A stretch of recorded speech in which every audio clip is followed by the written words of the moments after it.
Sagar sir, can we start? Sure. Okay. Am I audible? Yes, sir. Okay. Uh, I welcome you. Just a minute. मैं recording चालू करता हूँ. ठीक है. Introduction करता हूँ. Okay.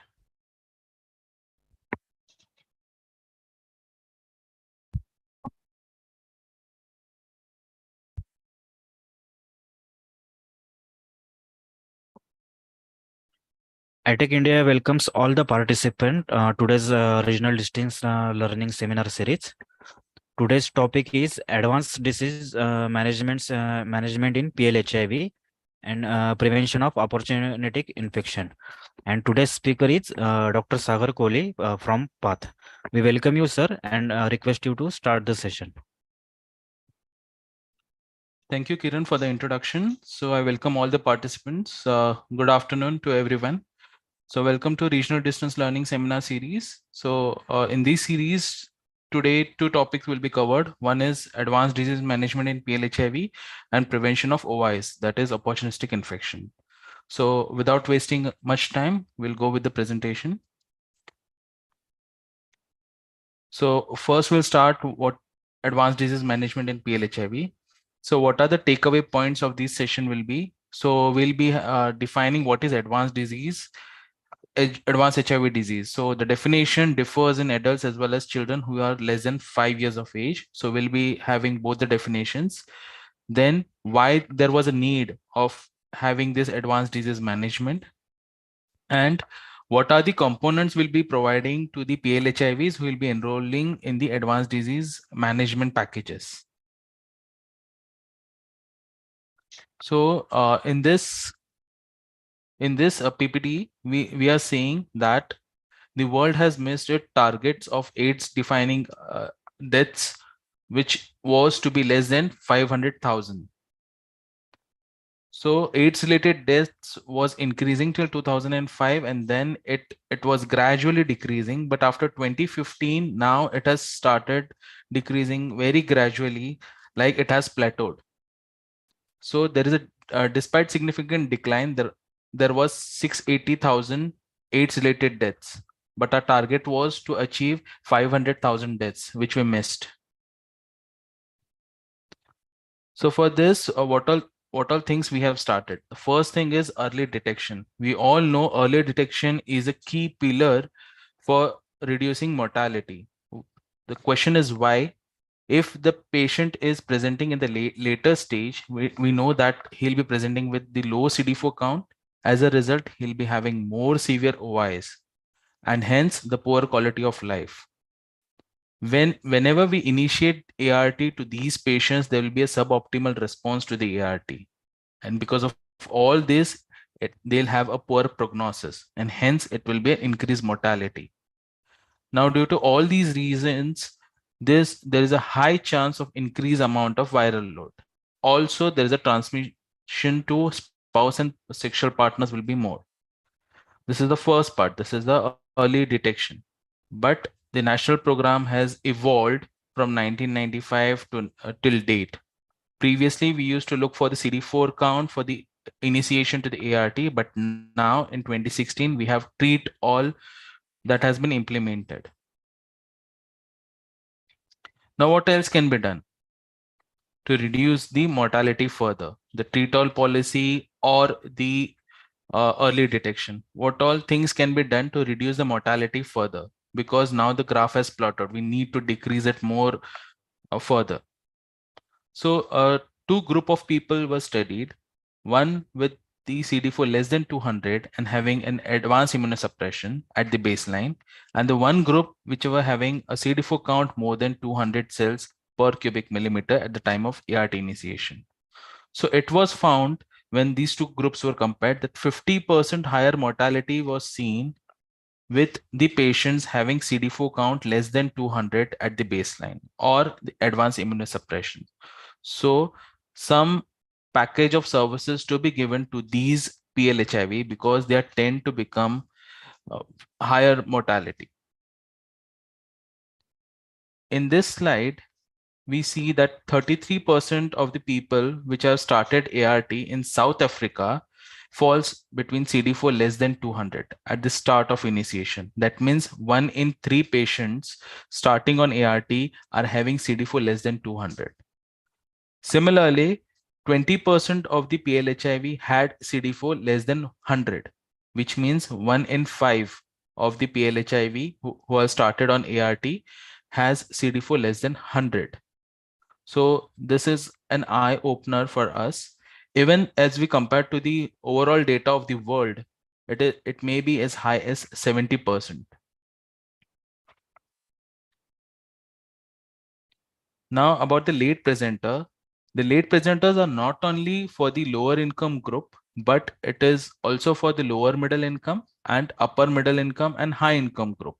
So to get a gist of this, all the PPT, the 46 countries were studied, and it was found that 31% of starting ART with advanced HIV disease, that is CD4 less than 200, they were late presenters. So late presenters are not only from the low income group, but also from the high income group as well. So we need to differentiate our patients into certain categories and triage them. The reason for triaging them is the less amount of CD4, the more OIs and more mortality. We need to prevent these kind of people. Now about the CD4 count, when the male and female populations were compared of these income groups, it was found, you can see this graph, it was found that males were presented to have lower CD4 count at the start of ART initiation. So at the baseline, the CD4 count is much lesser.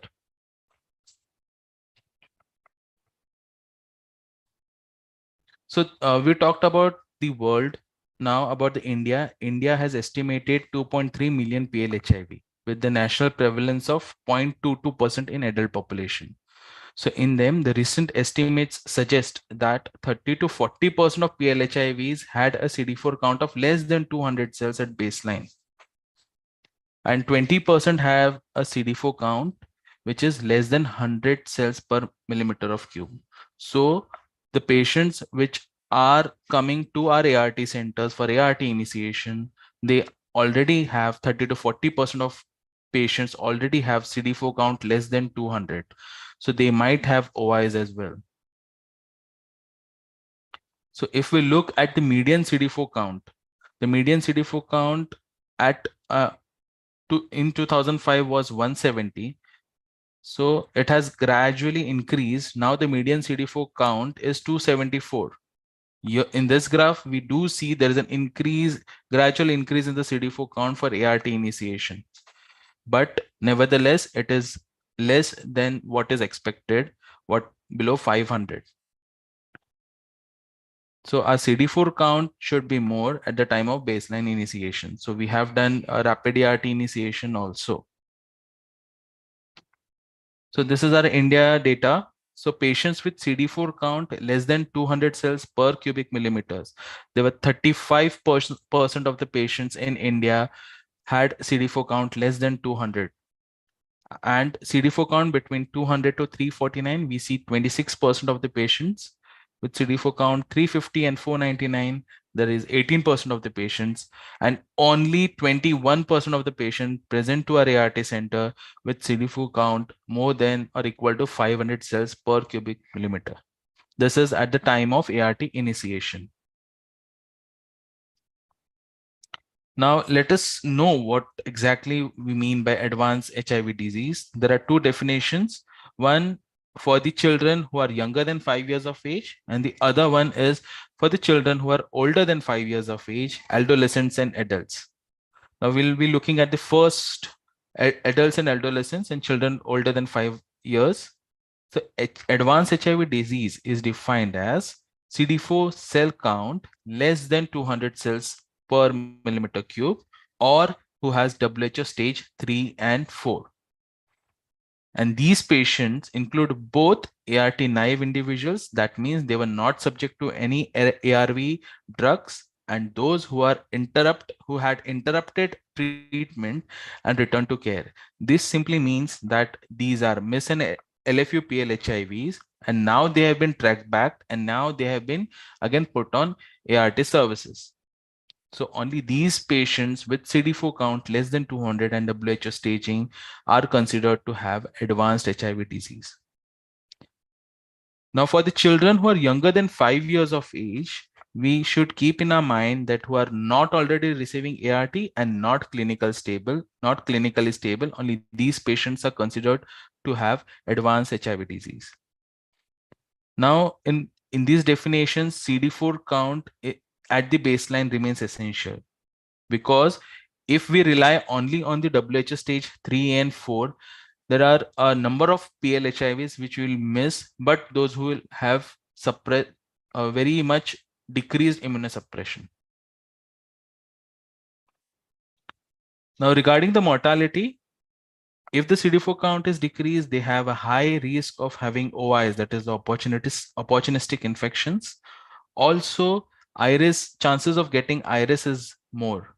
Then the AIDS related and non-related comorbidities are high in these PLHIVs. So what do we need? We need a frequent monitoring needs, and economic burden to PLHIV and the health system will be high.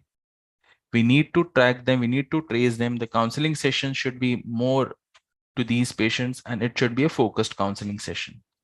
Then and then only we can decrease the mortality further.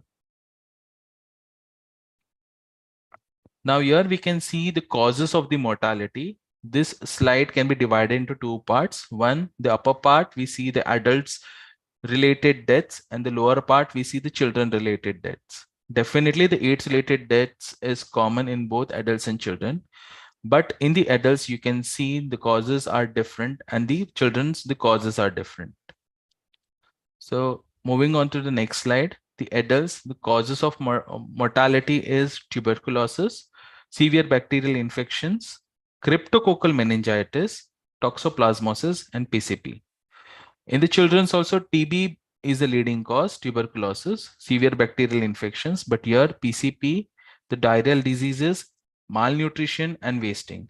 So now we can see in adults, we see a cryptococcal meningitis being a leading cause, but in children, we do not have any cryptococcal meningitis as a leading cause. And hence, in the later also, you can see, and hence in the children package of services, the cryptococcal meningitis testing is not included, but cryptococcal meningitis testing is included in the adult population. Moving on, what all things can be done for the advanced HIV disease. Now, the two studies were done. One is the reality study and the REMSTART study. The two studies were studied in the South African regions, and the effects of both the studies were taken to add on to the advanced disease management package of services. So in one study, it was cotrimoxazole was given for 12 weeks, isoniazid and vitamin B6. The fluconazole was given, azithromycin, albendazole, and also a cost effectiveness analysis was done in one study of South Africa. In the other study, the rapid ART initiation, the crack testing, this is the cryptococcal antigen screening testing, and the adherence support was given for more than 4 weeks, and the costing analysis were given. The results of both these tests were added, and the package of services for the advanced disease management was taken. Now, one study had reduced death to 28% reduction in death was seen, and the other study 27% reduction in death was seen. That is why there was a need of taking both this study and forming a package of advanced disease management. In one study, there was an improved in adherence at the 6 months. There's a reduction in incident morbidity and reduction in the hospitalization also. So the TB incidence was reduced by 28%, the cryptococcal disease by 62%, and hospitalization by 17% in an enhanced prophylaxis group. So by these studies, they were able to achieve the 28 and 27% reduction in death respectively. So what all package of services was taken from these studies? As I said, the first important thing is screening of the major opportunistic infection. If found positive, the treatment, and if found negative, the prophylaxis to be given so that these cannot happen to the PLHIV.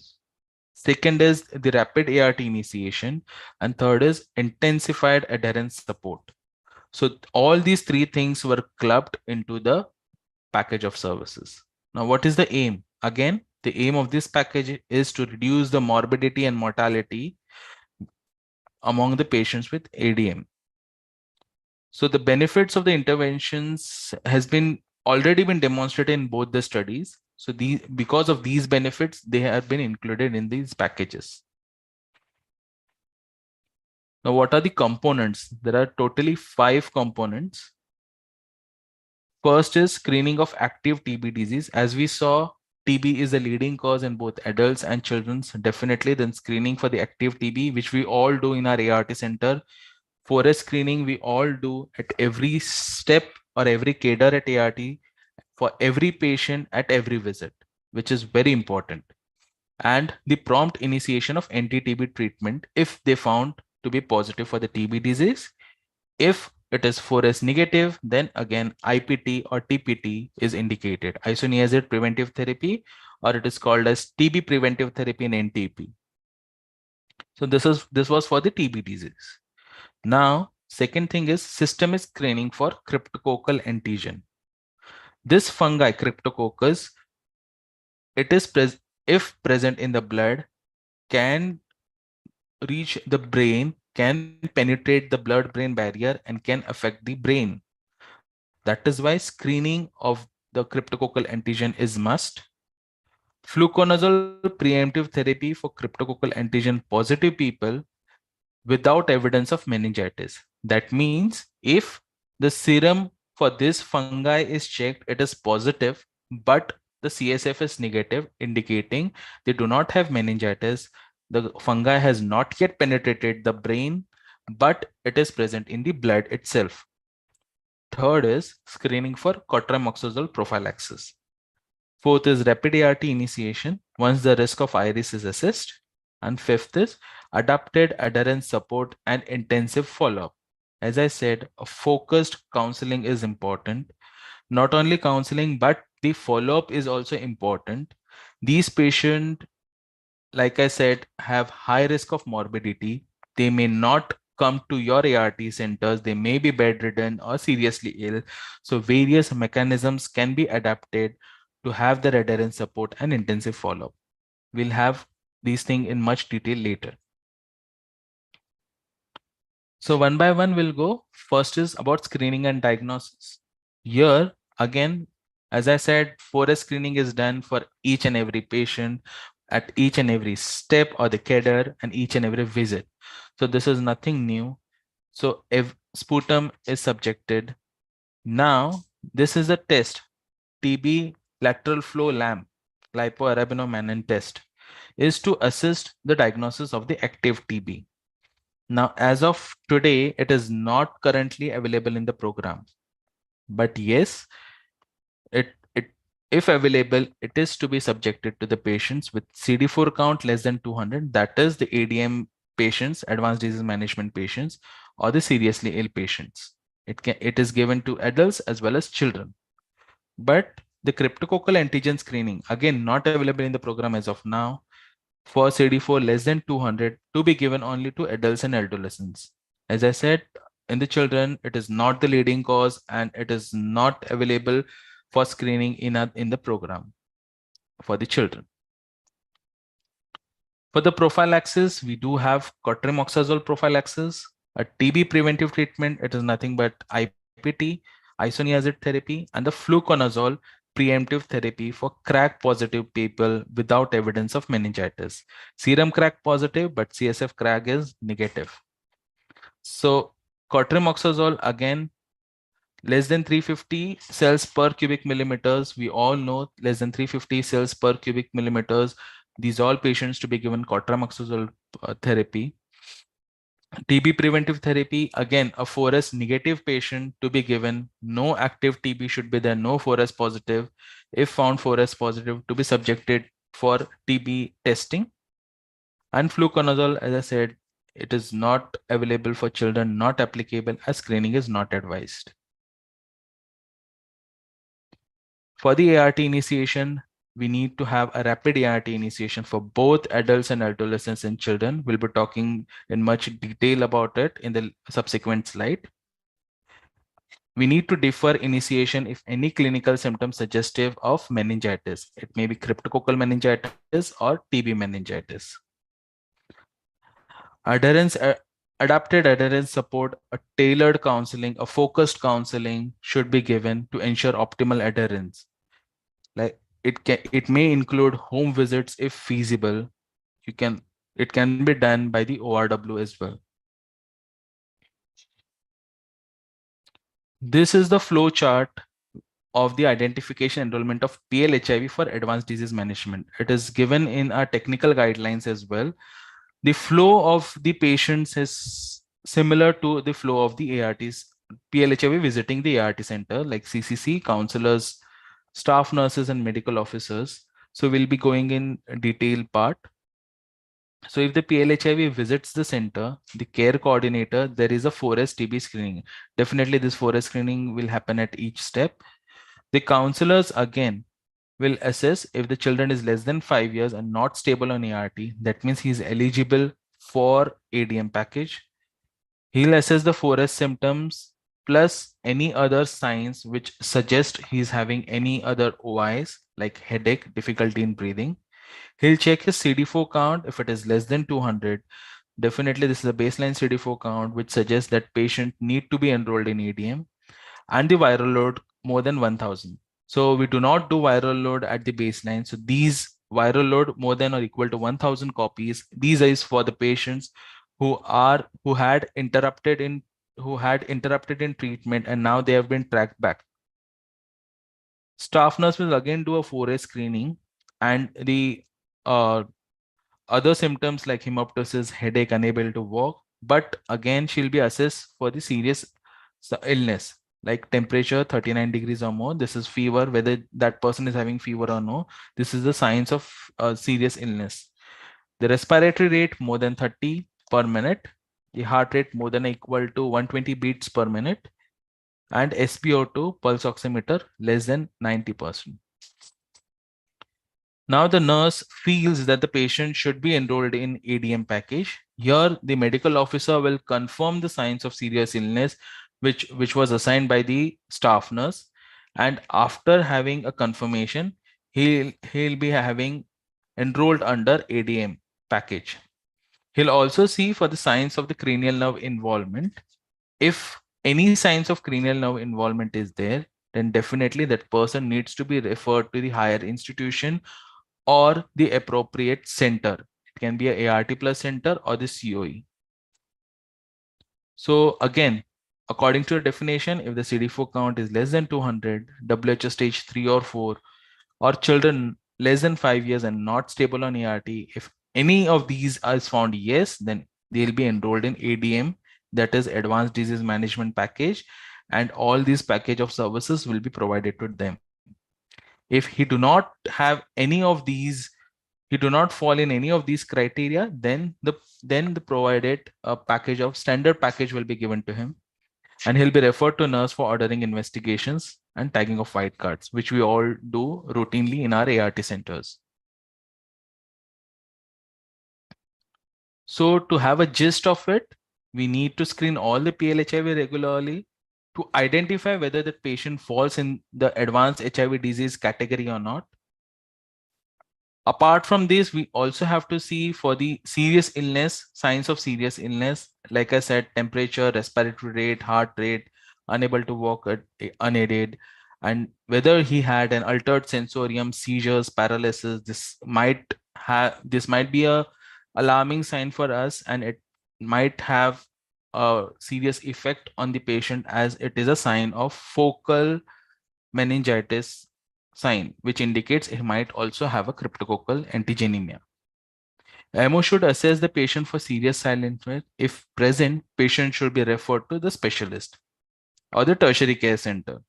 It can be a COE or a PCOE as well. In absence, he need to evaluate for other component. He can screen for TB or screen for meningitis. Now, TB being the leading cause of mortality, it is important to screen all patients for TB. The diagnosis of TB, now we do routinely do all these forest screening in our ART centers, but why it is included in the package? Because the diagnosis of TB becomes very difficult as the patient is immunosuppressed, immunocompromised. The CD4 count has fallen down. So the appropriate immunity response is not seen, and hence the patient can become ill. He may show signs of extrapulmonary manifestations as well, and not only of the pulmonary manifestations. The pulmonary manifestations are also not captured well of these immunosuppressed patients. ART should be initiated in all PLHIV with TB regardless of the CD4 count. Now we do have HIV TB co-infected patients. The timing is very important for these patients for the initiation of TB treatment as well as ART treatment. Here, the ART should be started as soon as possible within 2 weeks of initiating TB treatment. Previously, it was after 2 weeks. Now it is included as within 2 weeks of initiating TB treatment. Among PLHIV with TB meningitis, the ART to be delayed at least 4 weeks. That is after and initiated within 8 weeks. That is, if the patient is having TB meningitis, his TB treatment to be started first, corticosteroids to be given, and then later the ART treatment can be started. The patient should also be screened for fever, chronic severe headache, altered mental sensorium. These all are the signs of meningitis. So it indicates he might have a sign of meningitis. A focal meningitis is a sign of cryptococcal disease. A normal meningitis, all the signs and symptoms of meningitis is a suggestive or may be due to a TB meningitis. So most common presentation of cryptococcal disease is cryptococcal meningitis, but these fungi, if not present in the CSF, does not rule out that the patient do not have a cryptococcanemia, that is, presence of cryptococcal fungi in the blood. Cryptococcal meningitis is a serious manifestation and a major cause of morbidity and mortality of PLHIV with advanced disease. Now we'll see one by one what all the packages of services is being provided for the PLHIV. The cryptococcal meningitis patients, let it be cryptococcal meningitis or the TB meningitis patient, all of the patients. But for the cotrimoxazole therapy, we need to keep in mind that the CD4 count should be less than 350 cells per cubic millimeters, or the WHO staging should be stage 3 and 4. IPT again to prevent the development of TB. That is, a latent stage should not have a full-born TB. That is why IPT is given to all PLHIV who is 4S negative. The 4S positive are subjected for TB testing. IPT is deferred for a TB positive or who have active TB. Fluconazole again, a preemptive treatment to prevent the development of cryptococcal meningitis. If we see the cryptococcal meningitis treatment, we have 3 different categories. One is induction phase, the consolidation phase, and the maintenance phase. So preemptive therapy, fluconazole primary prophylaxis where crack screening test is not available and CD4 count is less than 100. So if the CD4 count is less than 100, we need to subject that patient to the fluconazole therapy. The indications, when to start, when to stop, we'll be discussing in details. Now this is about the adherence support. The PLHIV who is having advanced disease, he may face a lot of challenges, like his CD4 count has decreased, he has a lot of OIs, maybe serious OIs, and hence the pill burden has increased.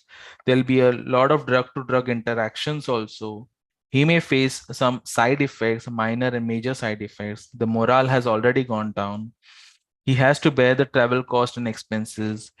There will be a high chances of having higher morbidity, having a higher serious illnesses, bedridden patients and seriously ill patients. Hence, the frequency of medication won't be a proper. So PLHIV visiting the ART center have so many challenges, but the solutions to be given to them includes the treatment literacy. Even though it's a pill burden, why the treatment is important, why the ARVs are important, why the OI infection treatment is important. He can also have a treatment supporter or a peer supporter. The outreach staff can go and visit and have an adherence counseling or adherence support. Intensified, appropriate, focused counseling is must for these patients. Now, again, as I said, the appropriate linkages, appropriate referrals are important for the complicated cases. Definitely from the higher centers, these cases should be notified back. So once patient stabilizes, the communication for the referral back of the to the parent ART centers is must after discharge, because he needs to continue on the ART regimen, also on the OI medications as indicated. So if there is a proper communication, a proper counseling, and a proper way and a proper support can be provided. So they can also be linked to appropriate differentiated care services under the program, so that they can facilitate retention and a good and ensuring good treatment adherence. Now the patient has been stabilized. Now the patient has came to our ART centers. We need to facilitate retention in care. The most important is retaining these patients to care. About the rapid ART initiation, the rapid ART initiation is again defined as starting ART within 7 days from the day of HIV diagnosis. Rapid ART initiation should be offered to all PLHIV following a confirmed HIV diagnosis. Now, this rapid ART initiation can be done on the same day as well if it is not contraindicated. Now, there were various studies which shows the rapid ART initiation is important. Why this rapid ART initiation has been taken up by the NACO. So a lot of study and a lot of evidence is there. So we do an evidence-based research and the results are there. Most patients are initiated within 90 days, and it is seen that if the patient is rapidly initiated on ART, that is within 7 days of HIV diagnosis, the retention in care at 12 months, we say at 12 months retention is improved, as well as viral suppression at 12 months is better. So consistent evidence of improved clinical outcomes, it has included a reduced mortality. The mortality of the patients has also gone down. So here various case scenarios have been given. So people who have no contraindication to rapid ART initiation definitely should be fully informed about the benefits of ART, should be offered rapid ART initiation within 7 days of registration, and ART initiation after appropriate preparedness counseling. Preparedness counseling is must, and ART initiation can be done on the same day. That is, a same day initiation can be provided to the patient. Now, people with very low CD4 count, definitely, if there is a very low CD4 count, he is eligible for the ADM package. Rapid ART initiation is must. For the CLHIV, rapid ART initiation is advised, preferably within 7 days. And rapid ART initiation after appropriate preparedness counseling. This preparedness counseling is important. Only and only after preparedness counseling, only and only after knowing the importance of the ARV drug, the ART initiation can be started. People who have no clinical signs and symptoms of TB, that means he's 4S negative, no OI, no crack, and whose crack test is negative. So he's clinically stable. This patient can be initiated on ART on the same day.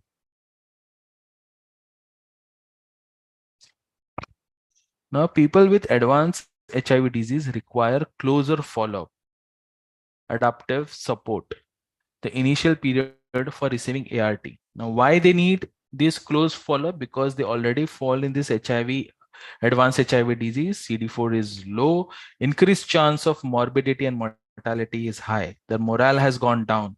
So it is very important to monitor the response of ART. They may have minimal side effects also, and to identify signs and symptoms of possible iris. People, those who miss appointments, they might miss appointments. Like, if the people are started on ART within 3 months or the 6 months after initiation of ART, they tend to miss their appointments. They tend to become more miss and LFU. So if the people are missing appointment, they should be rapidly traced by phone or through home visits by CSC. Wherever possible, face-to-face contact is not feasible, we can definitely have a telephonic consultations. COVID has taught us a lot. If the person is not in front of us, if he's seriously ill or bedridden, we can have a face-to-face contact. If that is also not feasible, we can have a telephonic consultation. Or a home visit can be done through a community health worker, but definitely with the consent of the client. The ART staff to familiarize themselves with the new counseling messages, that is around rapid ART initiation, viral load monitoring, the differentiated care, especially the advanced disease management that should be taught to the patient. Even U equals to U. This message is very important. That is undetectable viral load have an untransmissible virus. That is undetectable equals to untransmissible. These message to be given to the patients. So here we come to the end of the first half of the session. Now let us start with the second half of the session, which is prevention of OIs. So OIs, or the opportunistic infection, is a major cause of morbidity and mortality, as we just saw. Many of the common OIs are preventable, but most can be prevented with early or rapid ART initiation. Sometimes prophylaxis or preventive therapy needs to continuously given even after previously successful treatment until the patient achieves immune restoration. The x-axis shows us the time and the y-axis shows us the CD4 cell count. So we can see a decrease in the CD4 cell count. There is an increased amount of very serious OIs, Cryptococcus, Cryptosporidiosis, Toxoplasmosis. So this is not a compact thing. Like for 400 herpes zoster, PLHIV will have a herpes zoster. This is a likely of CD4 count where the herpes zoster may occur. So even TB, it is 350, 350 to 400. Cryptococcus, it is seen that CD4 less than 50, but Cryptococcus can also be seen with CD4 less than 100. So this is not a water compartment, but to give you an idea, like if there is a decrease in the OI, a decrease in the CD4 count, sorry, it will lead to a more serious OIs that causes higher amount of morbidity and mortality. Now, there are two types of prevention. One is primary prevention and the other one is secondary prevention. Primary prevention means the prevention of the given with the prevention of the first occurrence. And the secondary prevention is given with the aim of reducing the recurrence. That means he has already been contacted with that infection. Now we do not want to have another infection of the same kind, and that is why the secondary prevention is given. So for the primary prevention, to prevent PCP, cotrimoxazole is given. To prevent TB, isoniazid, and the cryptococcal infection, fluconazole, as we saw. Similarly with the secondary prevention. Now we'll have a detailed of cotrimoxazole preventive therapy. Cotrimoxazole, as we all know, there are two components involved, sulfamethoxazoline and trimethoprim. It is a double strand tablet. ART centers might have a single strand tablet, a double strand tablet, but a double strand tablet is given orally once daily in adults and adolescents. Now, why it is given? To prevent the infections such as PCP, toxoplasmosis, bacterial pneumonias, and nocardia and isosporiasis. What happens if there is an allergy to cotrimoxazole? An alternative primary prophylaxis is also there, which is called as dapsone, which is 100 mg given OD once a day. Also, if minimal side effect or the sensitivity is seen for the cotrimoxazole, a desensitization can be suggested for sulfa allergy. Now, what are the prophylaxis and the recommendations? Commencing of primary CPT, as we all know that CD4 count less than 350 and WHO staging 3 and 4, all of them are subjected to primary CPT prophylaxis. Now, when to start? Start cotrimoxazole first. Once the patient tolerates this cotrimoxazole, then you can start with the ART services. When to commence the secondary prophylaxis? Once the secondary prophylaxis means the treatment to the PCP has already been given. So after successful treatment of PCP, until CD4 is more than 350, at least on 2 occasions, done 6 months apart. That means till when we need to complete, when we need to commence this CPT, CD4 to be done 6 months apart, and both this CD4 should be more than 350 cells per cubic millimeters. Now, what is the dosage? Again, I said the dosage of cotrimoxazole in adults and adolescents, 1 double strength tablet or 2 single strength tablet once daily. Cotrimoxazole is safe in pregnant and breastfeeding women. If the patients are allergic to sulfa-based medications, again, if they are subjected to dapsone, they can be subjected to dapsone, or desensitization of cotrimoxazole can be attempted.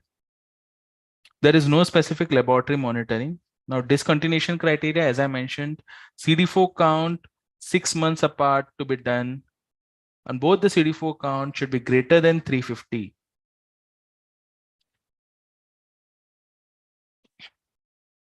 Now, indicated in PLHIV with CD4 counts falls to less than 350 afterwards due to ART treatment failure or due to other immunosuppressive conditions. So when to restart, they are saying we can restart if the PLHIV CD4 count again falls to less than 350, then we have to restart. It may be due to ART failure, immunosuppression, or due to administration of long-term immunosuppressive drugs. Again, the discontinuation criteria remains the same.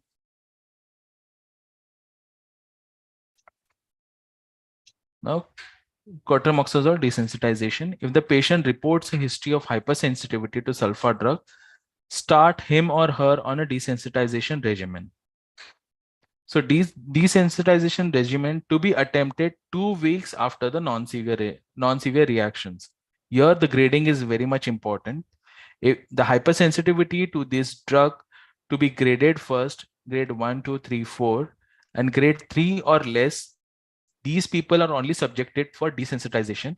If it is more than grade 4 or grade 4, then the desensitization is not attempted, as they are having severe cotrimoxazole reactions, and they should be given dapsone 100 milligrams per day. Now, this is a dosage chart of desensitization. It is also available in the technical guidelines. The medical officers can have a ready reckoner and they can have a handout with them.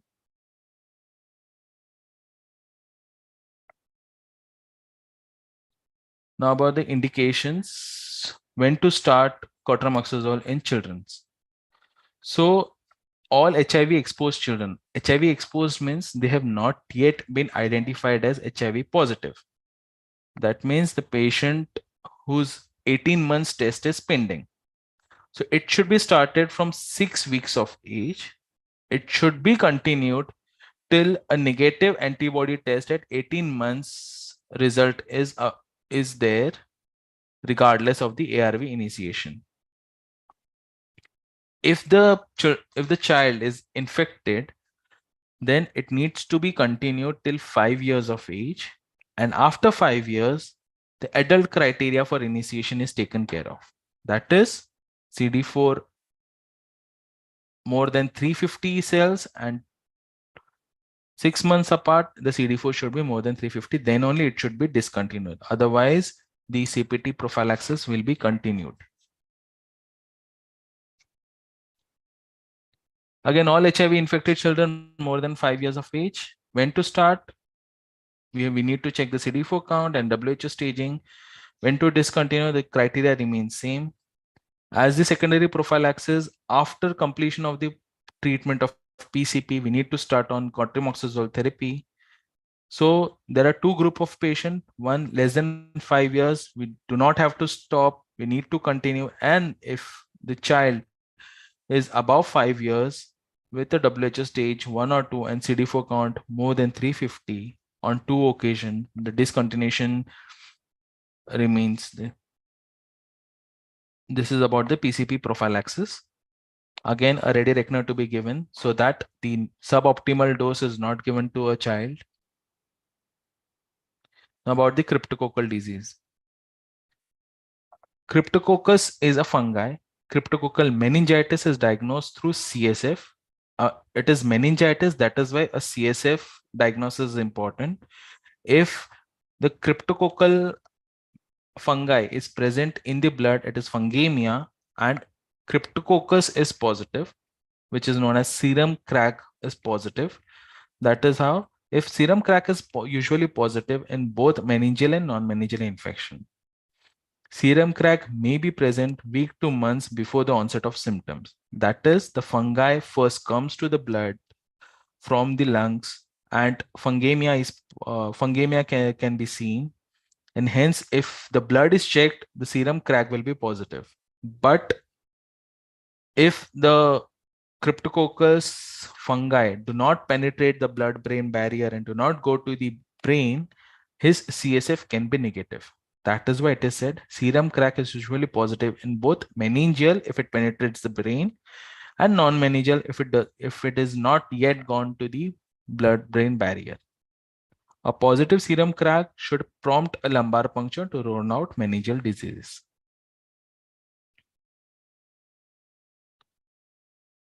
Now, in case if the crack test is not available, the primary prophylaxis, we need to look for the CD4 count. If CD4 count is less than 100 cells per cubic millimeters, a fluconazole of 100 milligram per OD to be given. And the criteria for discontinuation is if all of the following criteria is met, all the 4 criteria, not a single, not 2, but all the 4 criteria are met, then only we need to discontinue this fluconazole. The person is adherent and free of cryptococcal disease. Fluconazole given for at least a year.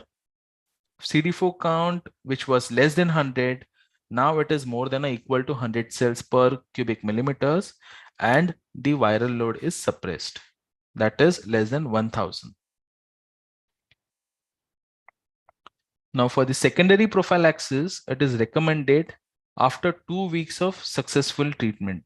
We do not have to start rapidly after the treatment, but we need to wait for 2 weeks. And after 2 weeks of successful treatment of cryptococcal disease, we need to start the secondary prophylaxis.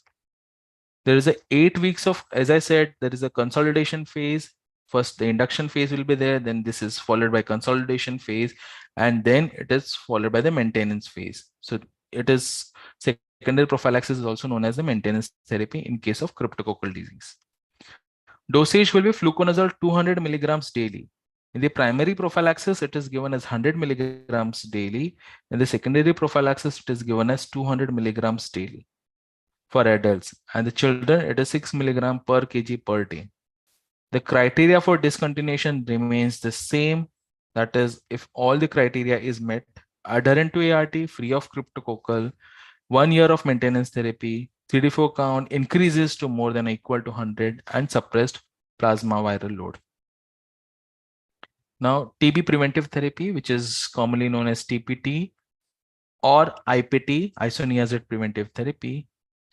Isoniazid is given for the individual so that his latent TB infection does not progress to active TB infections. Also, when we provide IPT, it does not provide INH resistance when used to treat latent TB infections.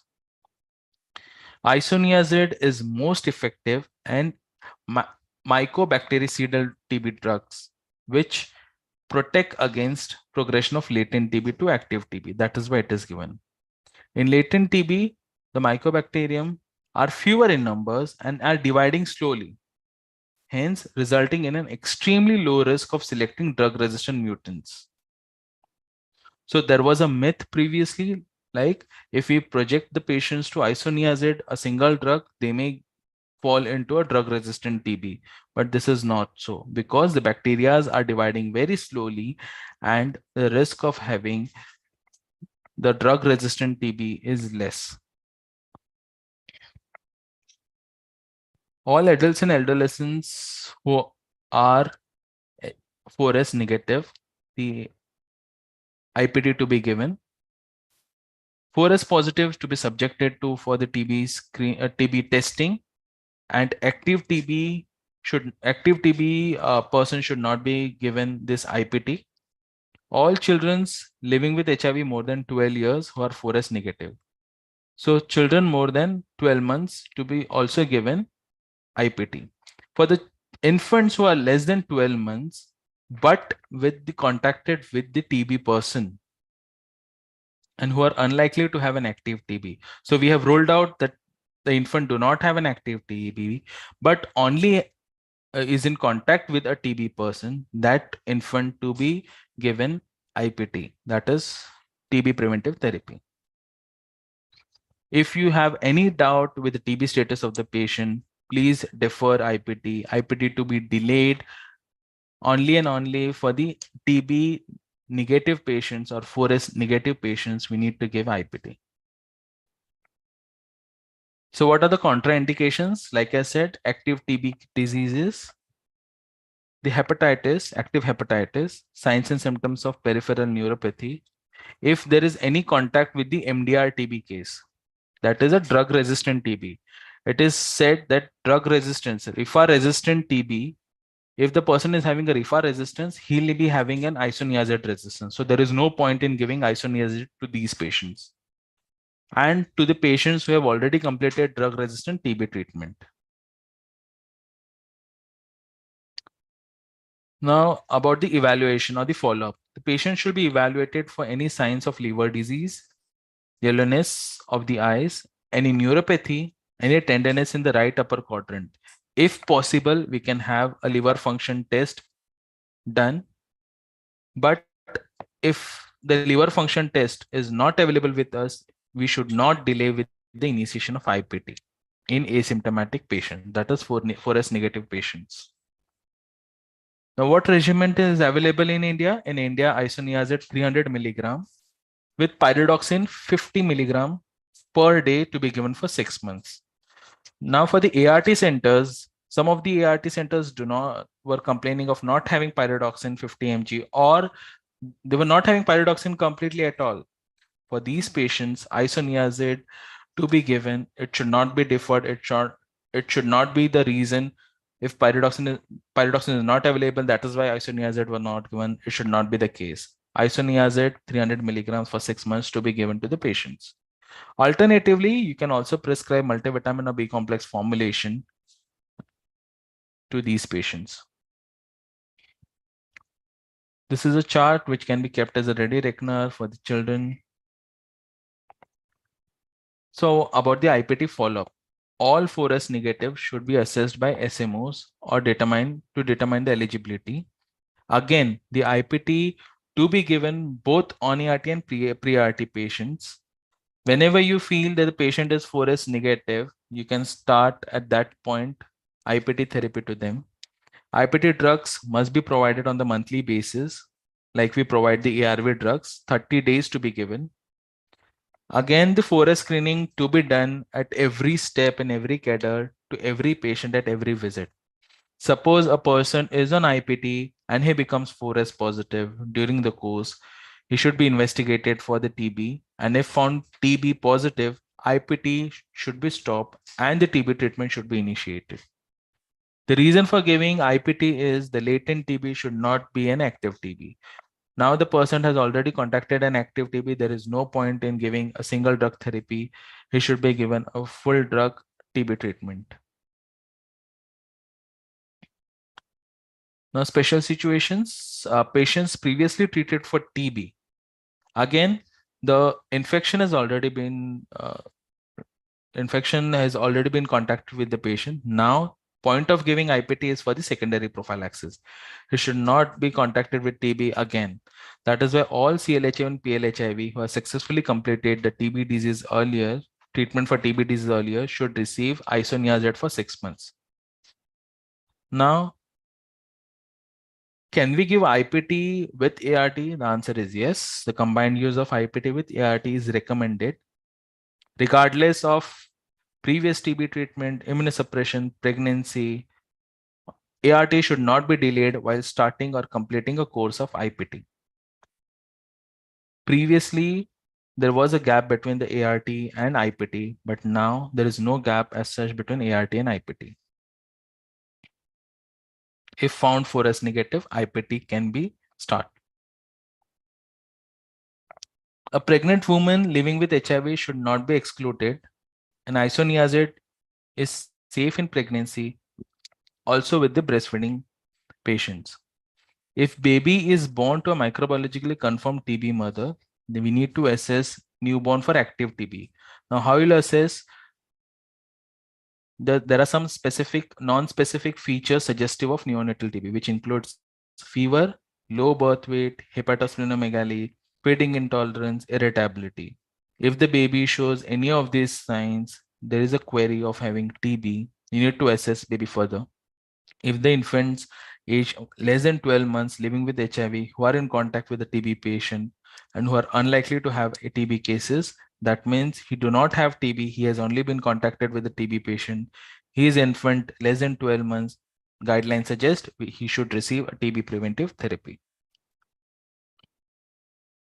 Again, the contacts with MDR-TB, the answer is no. We do not have to provide MDR-TB contacts with the IPT. The person who has already completed the MDR-TB course, the secondary prophylaxis to be given, the answer is no, because he has already completed MDR-TB treatment.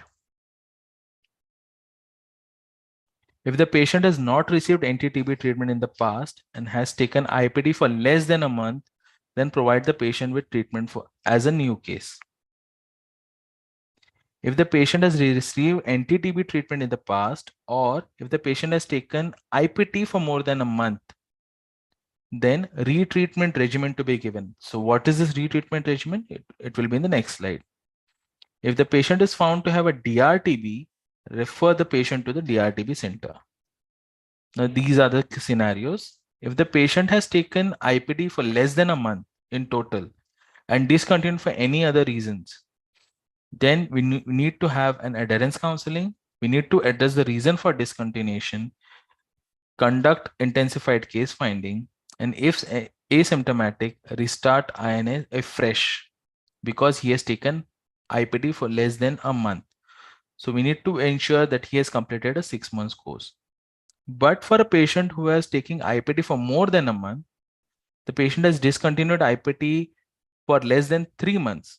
Patient is on IPT for more than a month, but discontinued for less than 3 months. Then again, with the counseling, and if found asymptomatic, we need to start afresh. They need to complete a 6 months course within a 9-month period. But the patient has taken medicine IPT for more than a month, and he has discontinued also for more than 3 months. We need to discontinue more than once. We do not have to reinitiate on IPT. So this was the last slide. Thank you, sir, for the wonderful session. There is one two question in the chat box. When to start CPT in case of same day ART initiation? In case of same day ART initiation, we can start CPT. See, for the criteria of CPT is the baseline should be the CD4 count should be less than 350. If you have the baseline CD4 with you, you can start it on the same day as well. Now you'll be wondering why we have said that CPT for ART should be started after CPT is tolerated. But now you are starting with the ART. You have a CD4 count. Next day or the same day, CPT can also be started. The second question is, can we stop CPT if CD4 is above 350? and VL is TATB for next 6 months.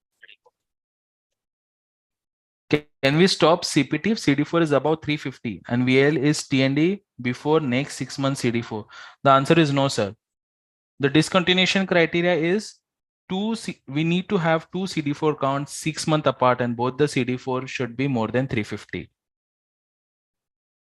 Viral load count is not taken into consideration because he might not have a virally unsuppressed, he might be virally suppressed or unsuppressed, but his immunity, he might be immunosuppressed. That is why.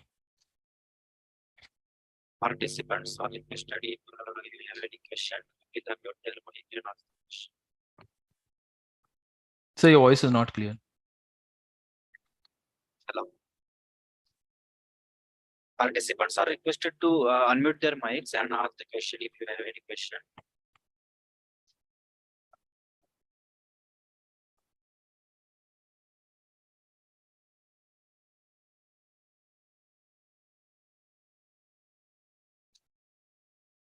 I think there is no question, sir. Can we run the feedback poll?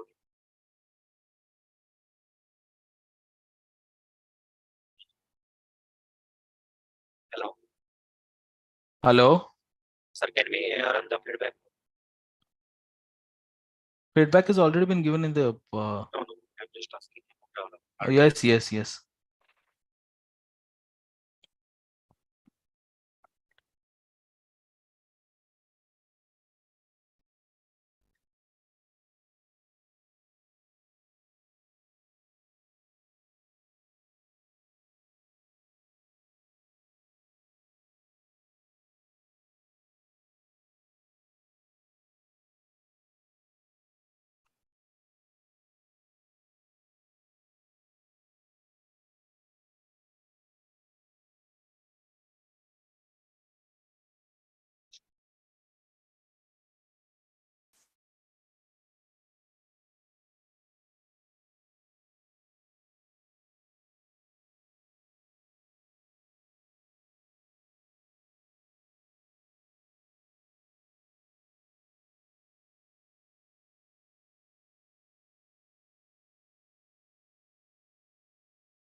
Yes, sir. Can we conclude the session now? Yes, sir.